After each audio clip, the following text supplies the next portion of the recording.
Welcome back, readers. We are in for another weekly download. We're going to talk about some books. So let's get started. I read recently Event Horizon. This is the novelization of the best horror movie ever. My favorite horror movie. I've seen it dozens of times. I love it every single time. It was written by Stephen McDonald.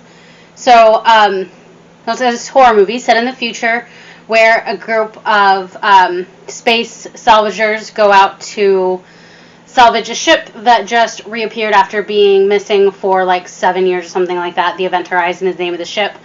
And it's an amazing movie. It has Lawrence Fishburne and Sam Neill, both amazing actors. Absolutely love Sam Neill. So go check out this book. It's really good. It's got a little bit more in it than was in the movie, and that had a lot to do with a lot of the scenes that ended up having to be deleted from the movie were in this book, because when the movie was about to come out, it was essentially NC-17, and they're like, can you get it down to a rated R? So they cut a bunch of scenes, and they're like, can you get it down to PG-13? And they're like, no, which was probably a good call. Would have probably not been the best movie otherwise. But go ahead and check out this book. It's actually really hard to find because it's out of print. It's from the early to mid 90s when the movie came out. So, but if you can track a copy down, go ahead and check it out. And then next, we're going to look at some more Tami Hoag books. I've read a couple in the last couple weeks since I've had a video. So we have a couple more romances. Heart of Dixie and Sarah's Sin, as well as one of her mysteries, Still Waters. So let's go with the romance novels first. This one, Heart of Dixie, wasn't necessarily my favorite. I'd give it maybe a 5 out of 10. I wasn't necessarily the biggest fan of the leading lady. That being said, it's still fun. If you like, cheesy, campy romance novels, then go ahead and check it out. And then we have Sarah's Sin, which Sarah is an Amish girl, and she is helping take care of a doctor who is in the small town after having a horrible accident, and obviously romance ensues. I actually liked this one. I would give it a 7 out of 10 and say you should go check it out.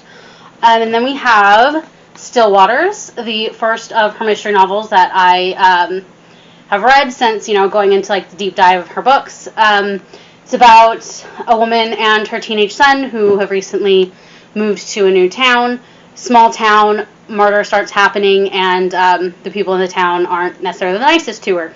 That being said, there is some still romance in it between the leading lady and the sheriff. It's hard to say how much I liked it. There were times I was reading it, I was kind of annoyed with the characters, but overall it was pretty good. I'd say 7 out of 10 and say check it out, especially if you've read some of her romance and you like it, then definitely check this one out. So I also read the second in the Dune series. This one is Hell on Earth.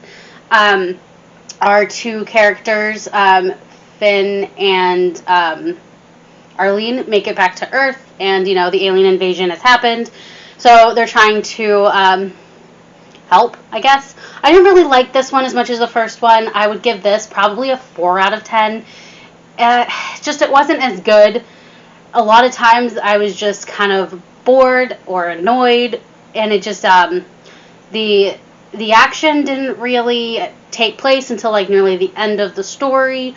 And there's another, I guess, love interest for the character of Arlene I didn't particularly like the dynamics of, but that being said, I'm looking forward to reading the rest in the series. I've read the first two before, so this is the second time I read this one.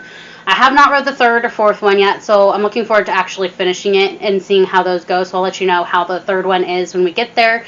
If you really liked the first one, then I would say maybe check this one out. Just if you're going to keep reading them, you kind of have to, since it's a series that's very interconnected.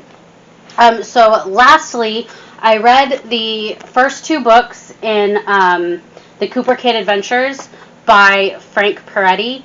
Frank Perretti is a Christian author who writes both young adult and adult books. So I've read these before, so I'm just rereading them, but these are the first two books in the Cooper Kid Adventures. Their father you have the kids, Jay and Lila, and their father is an archaeologist, and you see them kind of adventuring around the world and putting, biblical teaching and stuff like that within what they're doing. They're actually pretty good. I quite enjoyed them. I would say this one is a 7, and maybe this one an 8 out of 10 for those, and say definitely check them out, especially if you like Christian fiction. That's the word I'm looking for, Christian fiction, and maybe if you have kids, this would be good for young adults, teenagers, that sort of thing. So this first one was, Door in the Dragon's Throat, and the second one is Escape from the Island of Aquarius. So those are those books. I would say definitely check them out. I actually really like Frank Perretti. I have a lot more of his books that I'm going to check out soon, and not just the kids ones, but the young adult, or the tongue-tied today, the adult ones as well. So go ahead and check these out. This is the first one, The Door in the Dragon's Throat, and I'll let you know how they go as we get back into them, see if they're as good as I remember reading them from before. So that's it for today's video on what I've read, and so until next time, let's get reading.